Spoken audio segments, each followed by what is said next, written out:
Hello, everybody. I think we're live. Are we live? If we're live, let me know in the comments. I do believe that we are. My name is Thea Wood. I am your host today from Horizon Music Foundation, and welcome to one of our Lunch and Learn series that are dedicated to uplifting the next generation of women in music. And today's topic is going to be Get Paid to Play, a pricing strategy that works. And I have to say, this is so important, not just for musicians, but for anybody who is a solopreneur, an entrepreneur, a contractor, a consultant. If you're trying to price yourself in your business, these strategies can all be applied. But of course, we really hope that this will target female musicians and DJs who are excited to book, whether it's online or in-person performances. Before we get into introducing our guest speaker, Wendy, who you see here, I would like to take a moment to say what we're going to be talking about today, and then do a quick introduction of her. In this Lunch and Learn, the first thing that I think is going to be the biggest tool that you'll have in your arsenal going forward is a pricing sheet and why that pricing sheet is important. Okay, this is, sorry, I'm getting all kinds of, I put it on Do Not Disturb and all of a sudden all these things pop up. Okay. Okay, getting back to it. And we're going to be talking about why a pricing sheet is a must. Okay. The second thing that we're going to be covering is what variables go into pricing yourself and valuing your services. This is a big one. And then the third thing, that this was a new concept to me that Wendy had introduced me to, is what variables go into setting a value to the gig that you're being offered. So there's actually a way to value that, and if it's worth your time and your effort, and if you want to say yes or no, because we know saying no can be very hard, even when it might be the best choice. And then lastly, the pricing sheet that we would like to deliver to you, it's super easy to get. All you have to do is email us at, and I'm going to get a little ticker going here, is email us, and the email address is info@horizonmusic.org. So I invite all female musicians and DJs also to check out our marketplace called Random Acts of Music, and that you can find at horizonmusic.org/RAM, RAM, for Random Acts of Music. And it's our first all-female musician marketplace, and it's free to list. And the first 50 people who list a profile publicly will get premium promotion on not only our social media, but also in our outreach to event hosts and planners who pay musicians for gigs. And then also, we'll do a recorded showcase interview for you that you can upload into your profile or anywhere you want to use it, that talks a little bit more about your personality and your music, so that event hosts and planners are excited to hire you. And lastly, we also give you a little bit of cash, and a little bit of cash goes a long way in these days and times, as we all know, and you can spend that any way that you want. So it's pretty exciting. Anyway, down in the ticker below, you can see where to sign up for that. Whew, okay, that's all the introduction stuff. Now, let's talk about Wendy. Wendy Colonna is in Austin, Texas. She's the executive director of Lyric Culture and is a very astute music industry consultant. I'm going to read off just some of her accomplishments here because it's quite impressive. She's an Adweek recognized songwriter, acclaimed for her iconic building commercial for Coca-Cola. Over the past 20 years, Wendy has recorded 8 albums and has been called ethereal by the New York Times and a gifted songwriter by the Wall Street Journal. Wendy's been interviewed by the Huffington Post and contributes occasionally to lifestyle magazines like Mantra and Thrive. Wendy was a 2014 South by Southwest panelist in covering why you matter to brands and why brands matter to you. Over the years, she's had the joy of collaborating with a number of different groups, including TEDx Talk folks, K-pop composers, corporate team building professionals, conference chairs, and ad executives. We are honored to have Wendy Colonna lead this Money Talk as part of our programming for uplifting women in music. Wendy, welcome to the program. Hi, everybody. Hi, Thea. Thank you for having me. Oh, you're welcome. And thank you for being here. You know, we have a limited amount of time. It's lunchtime. It's lunch and learn. So we're going to jump right in and talk about why is a pricing sheet a must? What is it and why is it a must? So pricing sheets are just a really good place to start when people are interested in your services. It is essential because it helps you from an internal perspective to define what it costs for you to do the gig, time, equipment, bringing on other people. So you can literally do the math, and it's a lot easier to talk about it once you see the math. Math always makes things less scary in my book. As a coach, I'm like, you feel really scared about that concept. Let's do some math. Because to me, when you break it down to just the basics of the math of it, this is what I, need to charge per hour. This is what my gas will cost. This is the meal I need included. This is transportation. This is sound. This is lights. These are all things. Then it's a lot less scary to say what the value is. So it's a must because we have to have a jumping off point. And even if we don't stay with the exact fixed rate, we can say, usually we start at this rate. What's your budget? Yeah, exactly. And everything is going to be different. So when you're talking about, and we're going to show an example of the pricing sheet here in a second, but when we're talking about must, I think another thing, and for me, it's the idea of imposter syndrome, or I'm going to throw out a number and I'm not really worth it. And people are going to turn me down because of that. The numbers in the pricing sheet are kind of like your armor. You know what I mean? It protects you from feeling like you're not worth that, because like you said, it's the starting off point. So I'd like to, sorry, I'm trying to pull up a share screen here. I'd like to show an example of the pricing sheet template that we created for female musicians who sign up for the marketplace so that they can upload it. And of course, anyone who wants it here is happy to email us.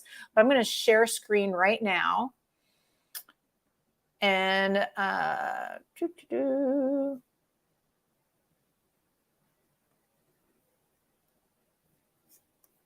sorry about that. Share. Oh my goodness, it's not letting me share.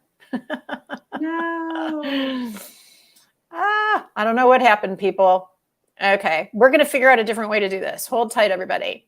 But what we want to do is we want to first of all cover what our rates are and how do we determine our rate. Right. So there are a few different ways to go about determining your rate. I would say there are a handful of variables that go into that. If you're a woman with children and you have childcare, that's going to be a part of your, your rate. You're going to have to think about it a little. Was already on the road on a tour. If you're booking a tour from market to market, that's going to look a little bit different than doing a one-off in your town or traveling for a one-off outside of your town. There's transportation fees to consider. And then there's just your basic time. Like if you're hired to do a gig and you say, okay, well, my rate is, $75 an hour. So that's $150 for a 2-hour set plus the transportation to and from. So that's another $75 if you're 30-minute commuting plus setup time. Then that's another. So you think about the way that it adds up. It's not just the time on stage. It's the number of hours from when you leave your house to when you get home or to wherever you're staying. So calculating your hourly rate, whatever you feel is appropriate for you. And then really thinking about how many hours you're spending from door to door and then back. And then considering, is it a weeknight? Would I have a competitive offer on this date? Or is it a weekend? Do I need to do more fan-facing ticketed things where I would, weigh, a private thing versus that. So those are variables that we don't think about. But if for me, I have peak seasons in the spring and the fall in Texas, very high seasons for both corporate gigs and for public gigs, because if the weather's okay, you can do outdoors, especially post COVID. People like that. So you can't do it in the summer, you can't do it in the winter. And so what season it is matters to your rate sheet. You may not be able to give someone a discount during your peak season, because that's your mortgage paying, time, or rent paying time of the year, where you want to say yes to things that are only high dollar.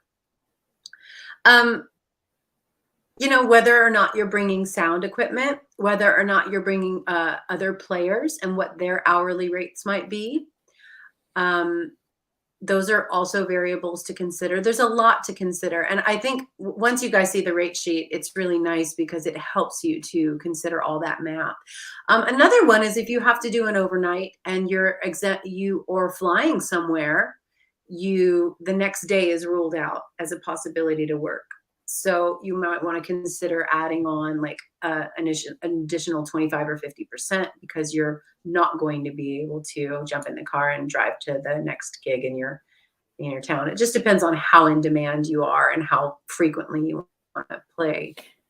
And Wendy, would you say that pricing remote or online concerts would be perhaps cheaper or the same price than if you had to travel and go to an on-site gig? Because if you can stay at home and do a setup in your home studio and perform there, does that mean that your minimum might be different for online? Yeah, I mean, sure, that's convenient. But it depends on if you have to hire somebody to run the stream. Mm-hmm. Because if it's just like in a Zoom format where you can flip the camera around and do it with your little PA in your room and that all sounds okay, that's one thing.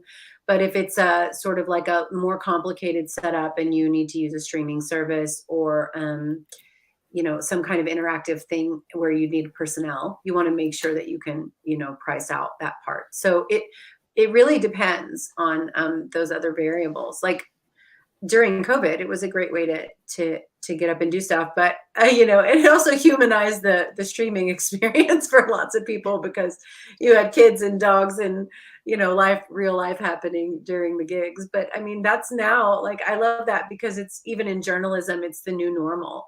So you watch the news and people are all just showing up from wherever they are. They're not in studio. So it's nice because it's kind of broken that market open. And I love that. I do too. And it opens more doors for women in music who historically have a harder time getting booked. So that's part of the reason why we love the marketplace. And part of the reason why I love the template that we put together for everybody, which I will have a picture of that shortly for everyone. Technology, love it, hate it. But the other thing that I would like to state too is that, pricing is tiered also based on experience, based on how big your fan base is. There are how big your act is. I mean, a solo act is going to be different than a trio, going to be different than a full band. But one of the things that I'd like people to not worry about is, if I'm a beginner and I'm not charging them as much, am I ever going to get booked? Right? Because there are people with different budgets and different goals. There might be a nonprofit that caters toward children and they want to have a teenager who maybe doesn't charge as much, is just getting into the music industry. And that's going to be a very different thing than hiring Wendy, right? It depends on the goals of the host as well. It really does. And I feel like because we are all selling ourselves and we are the brand and we are the product, the more that we can, and this is maybe, it's not exactly going off topic, but it does pertain to value. The more that we can understand what our values are and who our target market is and what a right fit booking would look like, that matters a whole lot. If you're very spiritual and you want to seek out an audience that is spiritual, you might find that you can plug into a situation that somebody who is really not interested in plugging into that situation, that's just not a right fit. But if you're really if if you're really, glamorous and flashy, you might find marketplace opportunities that are like, not really attractive to sort of, the more, introspective, intimate performers. So everyone has a place in the market, and the more they know their own values, who they feel that they want to reach the most, the more opportunities can show up to really kind of create a value proposition that is unique to you. Right. Yeah. Absolutely. And then also kind of keeping in line with that, I think that it's also important to talk about cancellation policy, because that's where things get murky and where a lot of times artists find that they're not getting paid, or the host cancels, and suddenly, that opportunity is missed. Yeah, there are a couple of things here. One is, if you have a request and you put your value out there, you make sure that whenever you are doing a proposal, you put a timeline on it and say, I need you to get back to me within these days. And you follow up promptly, put it on your calendar. And if they can't give an answer, then negotiate the next term. But you don't want to give up another opportunity because you're holding a date for someone without an agreement.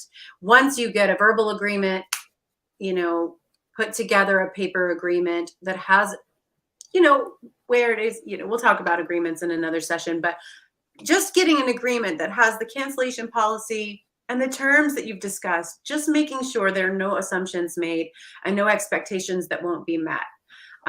Those really important to do, because that will ensure that everyone is professional and everyone's needs are met. Exactly. And we are, just for everybody, we don't have a date set up yet, but Wendy and I are talking about the follow-up kind of part 2 to all of this, is designing an effective performance agreement. So that will be in a future conversation. Right now, we really want to talk about pricing and valuing yourself. And then the second point that we wanted to cover was, and I love this because I hadn't heard of this before, valuing the gig that you are being offered. And you have a little formula for that, don't you?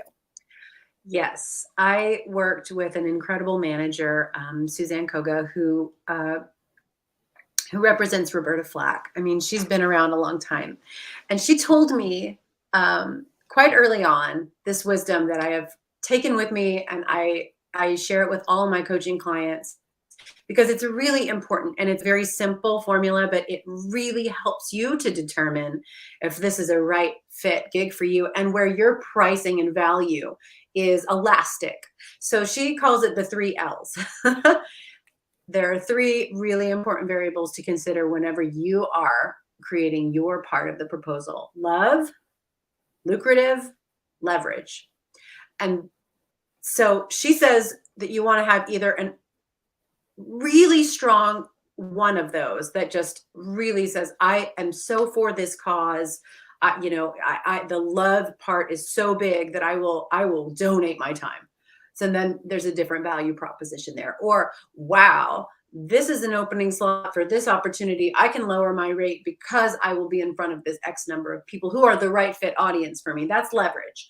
Leverage could also just, it can mean a number of things, but it has to do with the value you're receiving from the opportunity. And I'm not saying take, exposure gigs, but weigh the exposure to what the future, possibilities could be, and make sure that you have in your mind a way to follow up on those if you are going to go the leverage option. And in terms of the lucrative, if it's a high paying thing and, it feels like meh, ho hum, it's just corporate. Well, it pays the mortgage, so maybe it's okay. That's also another way to value it. So you can value your gigs. But if there's 2, if it's leverage and love, woohoo, you're really cooking with gas. And if it's all 3, love, lucrative, and leverage, then it's a totally right fit gig for you. It's a really nice way to remember that you're a player in the way that value is determined for both parties asking for this performance and giving the performance. Excellent. And when doing these types of valuations, what do you feel is the biggest pitfall? Is it that fear? Is it a fear-based decision? Like, if I don't take this, it's going to be the end of the world? Or do you find that there's something else that people tend to have an issue with? So before the love lucrative leverage thing was introduced to me, I didn't have a way of looking at opportunities that helped me to measure how invested I wanted to become in them. With the 3 Ls, I can easily say, oh, this isn't a right fit for me. Let me give you a referral. Or, oh, I am totally into this and I would like to offer you this. Or, oh, I see the value of what you're offering me in return for a discounted rate. I can speak from that place with a lot more confidence. I think there is fear. And there's also confusion, like, especially whenever you're establishing yourself in the market, you don't, until you can double down on what your values are and who you want to bring value to, it's just a sea of sort of random opportunities with random results. And we all know that, like, if we do a bunch of random, well, maybe we don't all know that. If we do a lot of random stuff, we're going to get random results. And that's not necessarily going to help us build a career in the long term. And so for women, I will say that some of the blocks that come up is the fear of standing in your value, feeling the need to apologize, feeling the need to explain, using words like just to diminish your value. And also women struggle with taking credit for the contributions they're making to things. Oh, yes. Amen, sister. And so I think those are important things to sort of take into account whenever you are having these conversations. I don't know a lot of dudes who apologize, explain, or give their credit away. It's just kind of this cultural thing that we're saddled with. We're still in the suffragette movement in some ways. We're still, deconstructing the cultural things within us.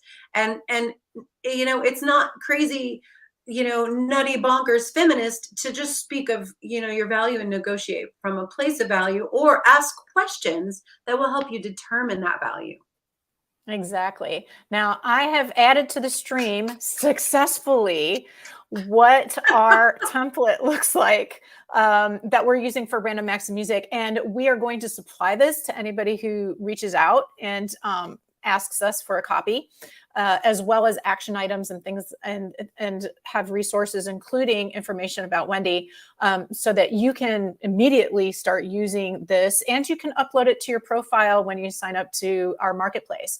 But what I really like about how this is set up, and I know it's not super clear, but it will be when you receive your copy. We have online, and we say minimum for the weekday, online minimum for the weekend, and then on-site minimum for weekday and on-site for the weekend. And then we have it broken down how we do in the marketplace. Where is it if you're a solo act, a duo, a trio, or a band? And because, like we said, it's going to be different for each. At the top, we also have your contact information so that everybody who sees your sheet knows exactly how to get a hold of you. We have performance times, some of the things that go along with that. And Wendy, you were very instrumental in helping us put this together as far as production provisions. These are all the things that people need to think about. Travel, meals, other add-ons. I mean, it could be that you're supplying a PA system. All of these things are add-ons. They're not included in your minimum. Let's put it that way. And then the cancellation policy, we try to keep it really simple. And if you, in a subsequent performance agreement, because again, like Wendy said, there could be massaging depending on your 3Ls. You might massage how this looks and feels. We try to keep it real simple here, but that can always be negotiated down the road as well in your performance agreement. And then I think it's really important we cover insurance and making sure that the host is insured if it's an on-site situation, and you have whatever insurance that you can get as well. But I know artists who played at venues and got electrocuted because the wiring wasn't grounded. Right? I mean, that's scary stuff, and it happens. So that's one of the things that you want to have on here, is saying that the host agrees that they will be covering the proper insurance going forward. And then, of course, there's terms of service that we have on this, because when you're booking through any kind of a service, you want to make sure that both parties understand how that service works and how payment through that service works. Now, with an agreement, performance agreement, which is a little bit, that's it, especially if you're dealing outside of this marketplace in particular. But for all your other venue gigs and special site gigs, you want to make sure that all of your terms are outlined in that performance agreement. Am I right, Wendy? Yes, and not just your terms, but also just the details. What time is load in? What's the location? Is there a stage? Will there be lighting? Who's handling the money? Is there a deposit? Like, you can just have we'll work on that one. I use a very simple, 1.5 page contract for most small gigs, because it's just so helpful, because I can advance the show and throw it up in the calendar, invite for my bandmates. There's all the details. It's a great tool to have for advancing. It's a great tool to have so that there's no gray area. It's a great tool to have so that the right gear is on site. That's right. That's right. Yeah. And for Random Acts of Music, what we tell everybody who signs up is, if you're not sure where to start, for your online minimum, start at $75. Even if you're a teenager who has very little experience and you're just jumping into the market, your time is still valuable, and your practice efforts. I mean, that takes time too.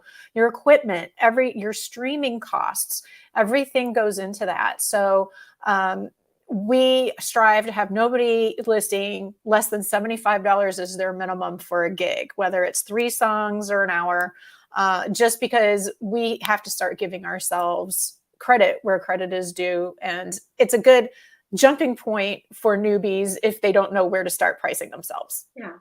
Yeah. Just a good jumping point. Fair starting place, for sure. Absolutely. Oh my gosh. Well, we could go on and on about a lot of details. What I'd like to do is get ready to field questions from anybody who might have more things that they want to discuss via the comments. So whether you're on YouTube, LinkedIn, or Facebook, if you have a question, please let us know. Again, what we have covered is, why is a pricing sheet a must? And I think that we covered that. And in one word, I call it armor. It is a great starting place that makes you feel secure in who you are and your value. And then the conversation can go from there. Mm-hmm. The second is the template, which we saw, which talks about pricing, add-ons, cancellation policy, and payment. That we are happy to email you if you send us a note at info@horizonmusic.org, and you can start filling it out. It's all templatized, so you can fill it out to match your specific information. Then we have what variables go into setting your value, what variables you should consider when negotiating and differentiating what's on your pricing sheet with an event opportunity.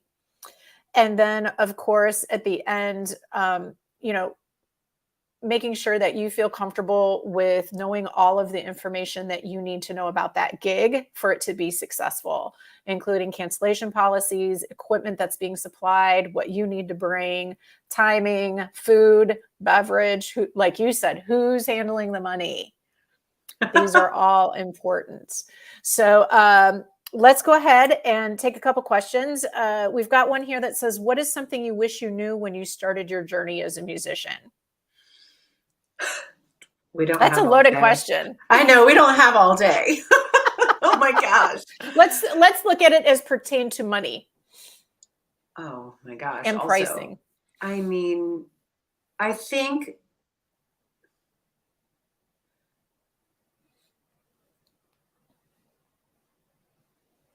it took me so many years to be courageous enough to walk away and say no to wrong fit opportunities. And I would endure entire nights of complete BS, wrong fit gigs, no L's, 0 L's, no lucrative, no love, no leverage, just some kind of opportunity to play. And I guess that was good, like on stage practice, and maybe it was resiliency training. But boy, how many of those I did. And on tour, like, just thinking about it, I think coming from a place of really what I wish I would have known was how to state my value proposition. I wish that, and by that, I mean what I stand for, who I am, and why my music is valuable to certain people. And just steer clear of all the places and people that wasn't valuable to. That would have really saved me a lot of heartache, and it probably would have advanced my career further. Mm-hmm. I think trying to be everything to everyone is our worst tactic. And we all deal with like, oh, well, if I don't do this, then I might not get another opportunity. And instead of doubling down on seeking out the right fit people or the right fit scenarios, we say yes and fill our calendar with a bunch of crap. And my gosh, I wish I had learned that. I wish somebody had taught me that. I wish somebody had mentored me in that. And I think that's why I'm a coach. And that's why I care so deeply about helping creatives, because I feel like the health of our culture depends on the wellness and the empowerment of our creative class. And I just want to help other people avoid those things and really go for the gold. I've been in this 23, 25 years, and I feel like I could have impacted so many more hearts and lives had I not said yes to a bunch of crap.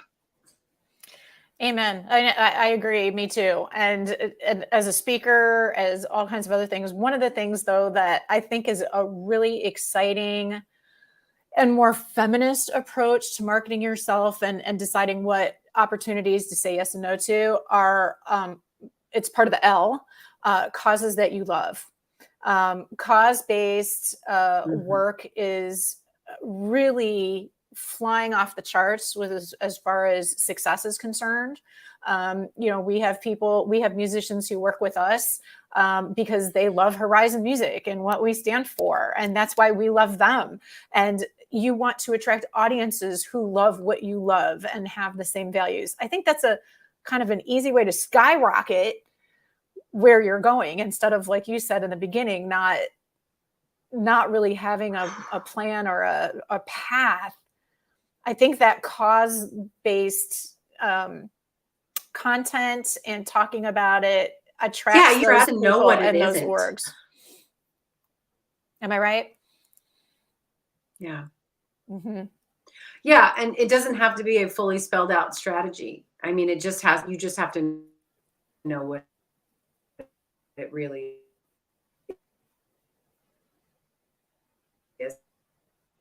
isn't. Pearls before swine. There's nothing worse. Wendy's kind of faded out a little bit for me. I hope everybody else can see.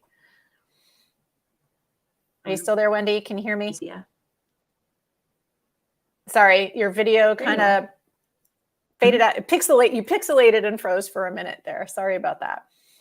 Okay, so these are all good points. Are there any other questions for Wendy before we get ready to remind people what the next steps are? Nothing yet? Nothing yet. Okay, well, we've got Wendy is amazing. This is so exciting. The Aaron Ivy says the 3 L's is such a great perspective. Love, lucrative, leverage. Absolutely. Everybody remember that. That is one of the huge takeaways from all of this. We also have amazing points. Yes. Thank you, everybody. Suzanne and for help. Yeah. For Wendy. Oh my gosh. Thanks for passing that along from her. We do have one more question. What helps you get past writer's block when you are writing music? Non-money question, but a good one. 2 things. One is narrowing the focus of the song. So I feel like creating with limitations is far more productive than creating in some existential universe where all things are possible. So I like working from prompts. I like working with themes. I like working with containers. I love writing music for brands because they have a creative brief that's like 4 pages long. It tells you everything it is and everything it isn't. And then you have to write something meaningful. That's fun to me. I really think that we're most creative when we're given handicaps and limits, because then we have to kind of channel, we can really select like the right language, the right feeling, the right vibe. The other thing is patience. Um, there have been songs that I've written where I've done all the verses and I can't do the bridge. Like it's just crap. And I know that everything else is really good. And so I'll just have to put a pin in it and trust that the life experience has not happened yet, the wisdom has not shown up, the insight or the narrative direction just hasn't appeared yet, and to wait and hold a space for it to show. And so, one person would say like double down on your effort. And I'm like, well, and when that stops being quality, just walk away with an open heart and trust that like what's coming is better. Yes, and I agree to that, to any kind of creative endeavor, whether it's writing a business Yes, plan or because that is a creative endeavor. absolutely. To yes, and to a presentation that you might be giving, whatever it may be. Sometimes you got to step away, let your brain relax, let the universe come in, work its magic, and then come back to it and let it flow. Yep. And I do love what you're saying about limitations. I'll tell you, when social media first started and there were all these caption limitations in Twitter and Instagram, I thought I was going to die. I mean, I can be so prolific. And I was like, I can't possibly say anything. And I'm a journalist. I mean, I'm supposed to know how to be concise. And really what it came down to is say what you mean right up front, and get and call to action. Boom. I mean, don't go overboard unless you're telling a meaningful story. Right. Or start off with your lead, and then Instagram gives you a little bit more, or Facebook gives you a little bit more to tell the story.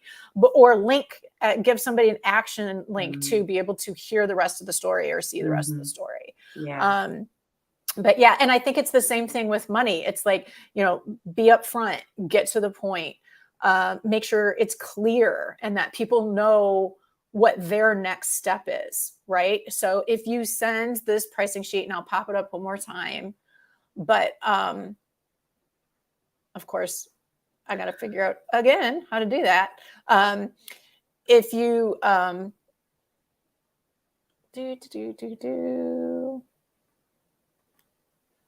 it wants to, it's trying.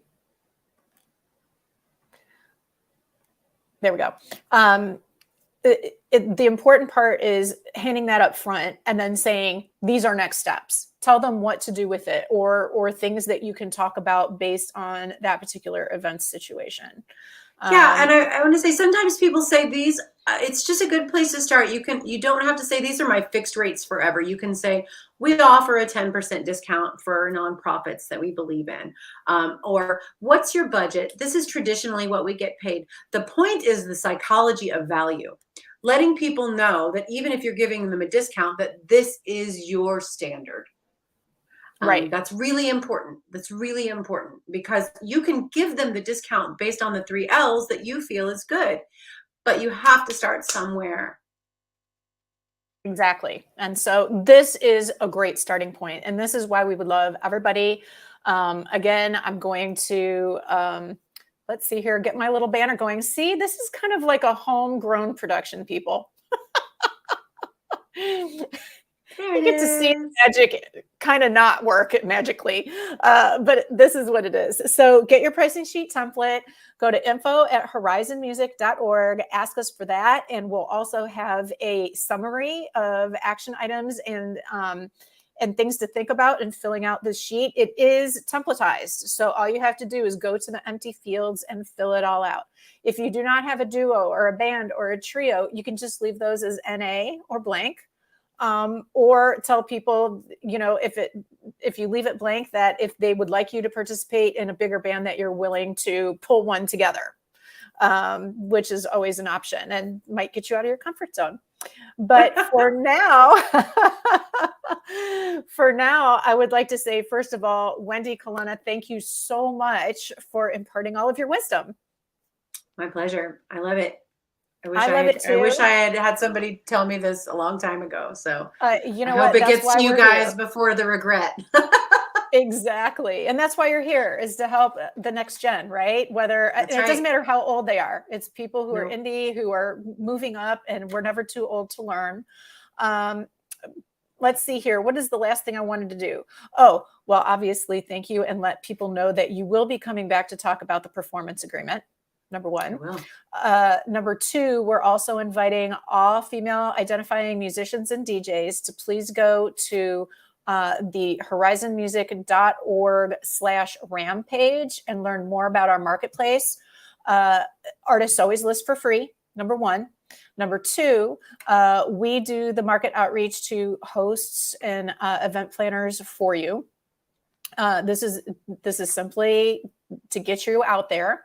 Third, the first 50 artist profiles to go live will get extra special consideration with premium promotion to not only our fans, but also to the hosts and event planners. We'll also do a really cool live stream recorded video, a showcase video where we interview you, listen to a little bit of your music, and this is available to be uploaded into the marketplace, or we give it to you wherever you want to use it, because the more that you have in your marketing materials and your EPK, the better. And then lastly, we'll also give you a little cash tip that you can spend any way that you want, because we know first and foremost, especially after the pandemic, paying the bills is number one. Right, Wendy? Yes, ma'am. Got to pay the bills. Got to pay the bills. All right. So thank you, everybody, for joining us today. Wendy, we'll see you soon. And until next time, it's a wrap.